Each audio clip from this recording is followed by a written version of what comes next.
नमस्कार दोस्तों। जैसा मैंने आपको पिछली वीडियो में बताया था कि हमारे एक भाई ने मुझे सवाल पूछा था कि आप कबीर और नानक की वाणियाँ लेके चलते हो और अगर आप किसी अंग्रेज़ से, किसी अमेरिकन या इंग्लैंड वाले को जब आप ज्ञान समझाओगे तो वो तो कबीर साहब और नानक को फॉलो करते नहीं हैं, वो तो जीसस को फॉलो करते हैं। तो आप उनको कैसे समझाओगे, कैसे उनको कबीर साहब को फॉलो करने के लिए कन्विंस करोगे?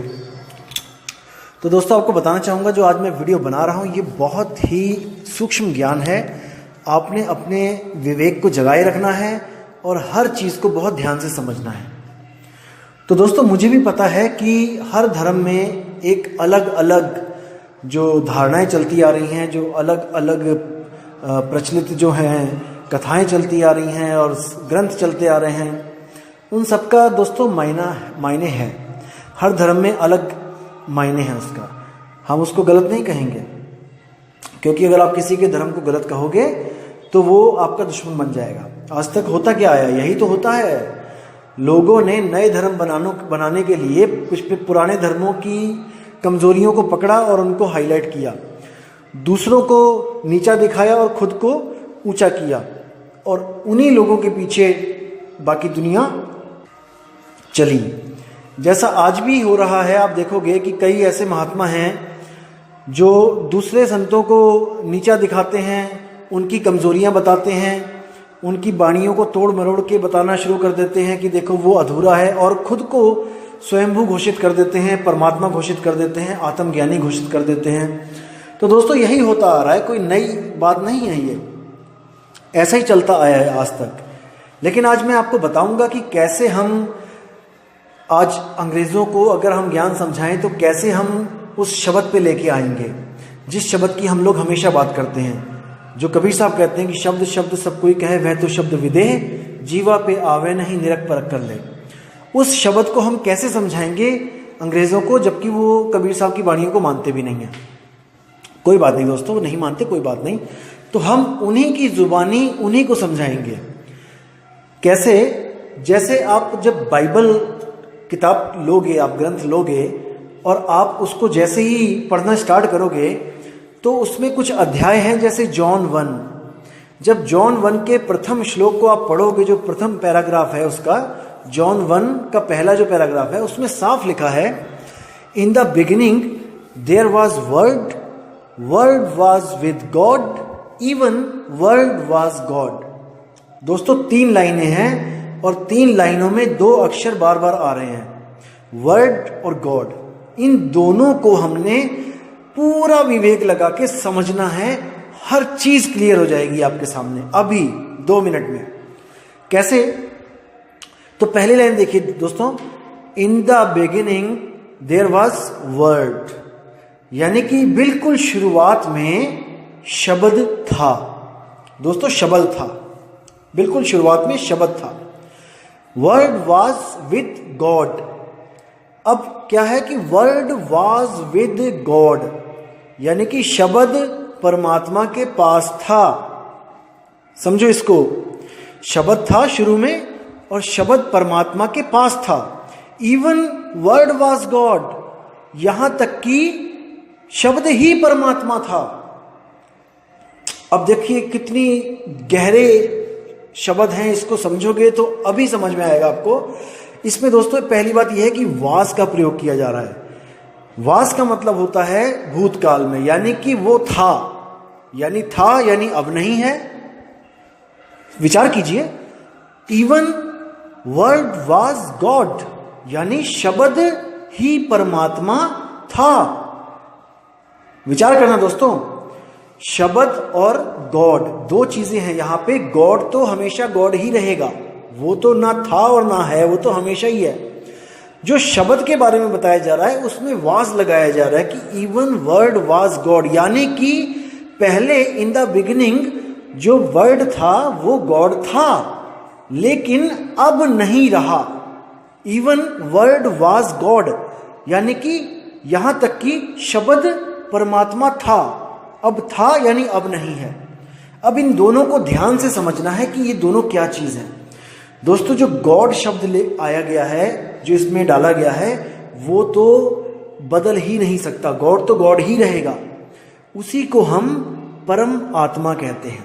इन दोनों में कोई फर्क नहीं है, क्योंकि वाणी कह रही है कि in the beginning there was word, word was with God and word was God. यानी कि शुरू में ही शब्द और गॉड दोनों थे। शब्द गॉड के पास था और शब्द ही गॉड था, यानी कि शब्द अब गॉड नहीं रहा। इसका मतलब साफ है दोस्तों कि आत्मा शुरू में थी, आत्मा परमात्मा के पास थी, यहां तक कि आत्मा ही परमात्मा थी। अगर आप इसको वर्ड को आत्मा लेके चलोगे तो आपको हर चीज क्लियर हो जाएगी। जो वर्ड है वो शब्द है, शब्द ही आत्मा है, शब्द ही आत्मा है। शब्द की ही श्रुति उससे अलग हो गई है, इसलिए श्रुति भटक रही है। और जैसे ही श्रुति को हम शब्द में लगाएंगे तो दोबारा से हम परमात्मा हो जाएंगे। दोस्तों, परमात्मा और आत्मा में केवल एक शब्द का फर्क है, वो है परम। दोनों में आत्मा आ रहा है, परम आत्मा और केवल आत्मा। अब आत्मा और आत्मा दोनों एक सी हैं, लेकिन आगे लग गया परम, क्योंकि आत्मा से गलती हुई है तभी तो ये सृष्टि बनी है। परमात्मा से गलती नहीं हुई है, इसीलिए वो निर्बंध है, विदेह है। आत्मा अपने जाल में खुद फंसी है, देह रूप में। आत्मा की सुरति देह में फंसी है। सुरति को शब्द में वापस मिलाओगे तो वो दोबारा से परमात्मा हो जाएगी। तो जितने भी अंग्रेज हमें मिलते हैं, हम उनसे वर्ड की बात करते हैं, और जब ये पैराग्राफ दिखाते हैं तो उनके पास जवाब नहीं होता है कि हु इज वर्ड। क्योंकि दोस्तों, दो सत्ताएं इन द बिगिनिंग दिखा दी गई हैं कि शुरुआत में दो सत्ताएं थीं, एक शब्द था और एक परमात्मा था। जब उनको ये सवाल पूछते हैं हम कि शब्द और परमात्मा में आप डिफरेंस बताओ, तो दोस्तों वो बता नहीं पाते हैं। उनको समझ ही नहीं आता है कि ये लिखा क्या है, कि शुरू में तो केवल परमात्मा होना चाहिए, लेकिन ये वर्ड क्या भला है। तो दोस्तों, वो सोचने पे मजबूर हो जाते हैं और हार के हमारी बात सुनने के लिए राजी हो जाते हैं। दोस्तों, ना कबीर का नाम लिया जाता है, ना ही बाबा नानक का कोई दोहा सुनाया जाता है। सीधे शब्द और परमात्मा पे बात की जाती है। और जो विवेकी हंस होता है दोस्तों, एक पल में समझ जाता है कि कहां पे गड़बड़ हो रही है। जो विवेकी नहीं होता वो बिन पेंदे का लोटा होता है, आज किसी के साथ, कल को किसी के साथ, परसों किसी के साथ। तो दोस्तों, विवेक जगाए रखो, क्योंकि सत्य केवल एक है, दो नहीं है। कई लोग मुझे मेल करके कहते हैं कि आपकी बातें और एक और स्वयंभू कोई बना हुआ है, एक महात्मा बना है, उसकी बातें एक सी लगती हैं। जब आप बात करते हो कि किसी लोक में नहीं जाना है, तो भाई मैं फिर बोल रहा हूं कि दो सत्य नहीं होते हैं। हमारी और उनकी बातों में, सत्संग में आपको फर्क जरूर मिलेगा। आप एक एक वीडियो को अच्छी तरह ध्यान से देखिए, इनको समझिए, क्योंकि आप ही अपने आप को समझाने वाले हो। सामने गड्ढा है, आपको दिख रहा है, अगर आपने उसमें छलांग मार दी तो कोई भगवान, कोई परमात्मा आपको बचाने नहीं आएगा, नहीं आएगा दोस्तों। तो करना सब आपने ही है, खेल सुरत और निरत का है दोस्तों। अब कई लोग आपको भ्रमित कर देते हैं कि सुरत का मतलब है सुनना और निरत का मतलब है देखना। दोस्तों, यही तो अज्ञान है कि हम सुनी सुनाई बातों पे यकीन कर लेते हैं। ऐसा बिल्कुल नहीं है दोस्तों। आज तक जितने भी संत हुए हैं, अज्ञानी संत, उन्होंने सुरत को सुनना और निरत को देखना बोला है, जबकि ऐसा बिल्कुल नहीं है। जो सुरत होती है वो होता है ध्यान, और जो निरत होती है वो होता है एक स्थान पे रत जाना, रत जाना, एक स्थान पर पूरा ध्यान टिका देना। सुरत, निरत और शब्द, ये तीनों एक हो जाते हैं जब सुरत को शब्द में निरत किया जाता है। यानी कि सुरत को शब्द में एक ही जगह पर ध्यान लगाया जाता है तो वो शब्द के साथ एकाकार हो जाता है। सुरत, निरत और शब्द, ये तीनों ही एक हो जाते हैं। आप सोचोगे कि ऐसा कैसे हो सकता है, तो कोई बड़ी बात नहीं दोस्तों, आप गूगल लीजिए, उसमें डिक्शनरी चाहे तो डाउनलोड कर लीजिए, या फिर आप वैसे ही लिख लीजिए कि निरति का अर्थ इन हिंदी। निरति संस्कृत भाषा का शब्द है, आप बस ये लिखिए, टाइप करिए और आपके सामने जो आ जाएगा आप उसको देखिए और समझिए। जो आपको मूर्ख बना रहे हैं उनसे बच के रहिए। और दोस्तों एक बात और बताता हूं, जो अक्षर है वो आत्मा है, वो मन नहीं है। आप गूगल पे टाइप कीजिए अक्षर मीनिंग इन हिंदी। दोस्तों आपके सामने दो तरह के अक्षर आएंगे। एक तो लिखा होगा कि अल्फाबेटिकल अक्षर, यानी काखा गा पाफा बा ABC जो भी अक्षर हैं ये, और दूसरा आएगा कि अक्षर यानी कि अविनाशी आत्मा या परमात्मा को याद करने का एक शब्द। दोस्तों यही वो चीजें हैं, दो अक्षर का भेद बताए। इसी को सतगुरु एक को हटा देता है, आपके जीवन से निकाल देता है, और दूसरे को आपको लखा देता है।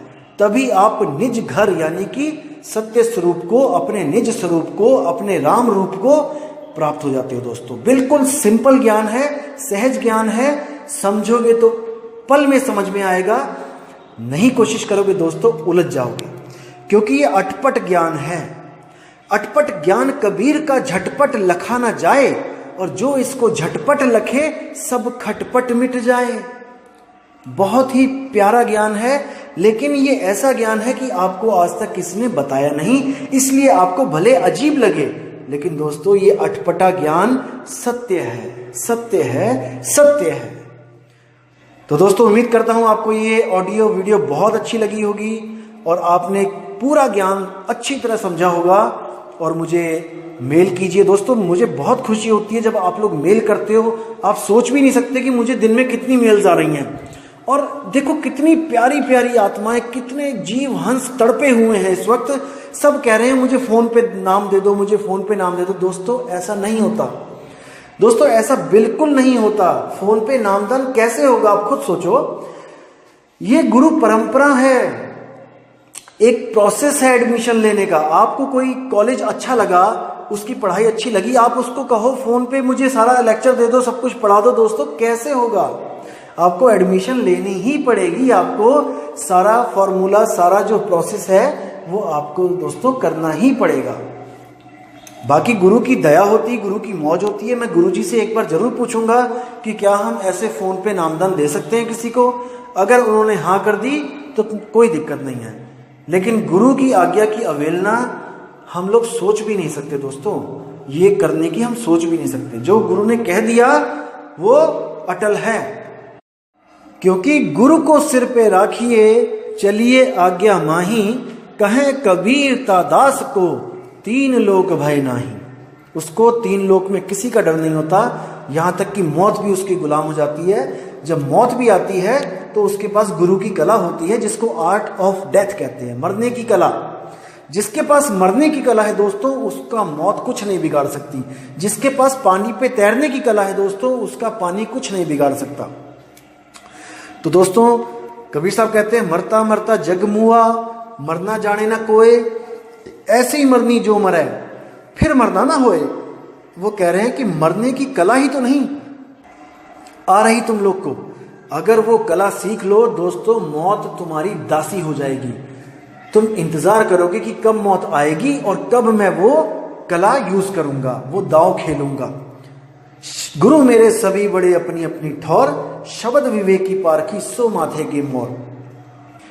गुरु गुरु में भेद है गुरु गुरु में भाव, सोई गुरु नित बंदिए जो शब्द बतावे दाव। जब दाव पेच लगते हैं दोस्तों, तो सामने वाला जो खिलाड़ी होता है वो गश खा के गिरता है और उसकी पीठ लग जाती है। तो हमारे जो सामने है, जो हमारा प्रतिद्वंदी है, वो कौन है? वो काल और हमारी मौत है। उसी को काल कहते हैं, उसी को मौत कह देते हैं।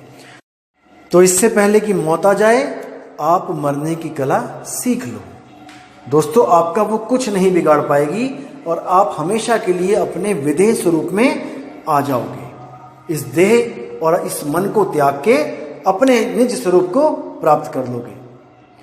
तो दोस्तों अब विदा चाहूंगा मैं, और आपके सामने एक नई ऑडियो वीडियो के साथ बहुत ही जल्दी आऊंगा। और आपको कुछ और भी मैंने वाणियाँ बतानी हैं जिसमें संतों ने आत्मज्ञान के बारे में खोल के बताया है। बस आपको ज्ञान होना चाहिए कि संत ही हमारी आत्मा है, संत हमारी आत्मा, हम संतन के जीव और संतन हम में रम रहे ज्यों माखन में घीव। किसी भी संत के लिए, आज के संतों की बात नहीं कर रहा हूं मैं, बाबा नानक, कबीर साहब, रविदास जी, संत भीका, संत पलटू, मीराबाई और जितने भी ये हमारे भक्ति युग के जितने भी संत हुए हैं दोस्तों, ये सब आत्मज्ञानी संत थे। इनको कोई भी गलती से अधूरा ना समझे और जो इनको अधूरा कह रहा है अभी उसको पढ़ने लिखने की जरूरत है। अभी वो कक्षा 1 में भी नहीं है, आध्यात्मिक ज्ञान में वो कक्षा 1 में भी नहीं है, वरना वो कभी भी संतों को मूर्ख या अज्ञानी कहने की हिम्मत नहीं कर सकता था। लेकिन छोटी बुद्धि होने के कारण उनकी वाणियों को वो समझ नहीं पाया और जल्दबाजी में उसने गलत स्टेप उठा लिया। तो दोस्तों, ऐसे लोगों से बच के रहना है और अपनी बुद्धि, अपने विवेक को हमेशा जगाए रहना है। तो दोस्तों, मैं अब विदा लेता हूँ। साहिब बंदगी, जय गुरु बंदी छोड़ कबीर साहब, जय गुरु बंदी छोड़ मदन साहिब जी, जय गुरु बंदी छोड़ वैराग साहिब जी की सदा ही जय हो। साहिब बंदगी, सतनाम।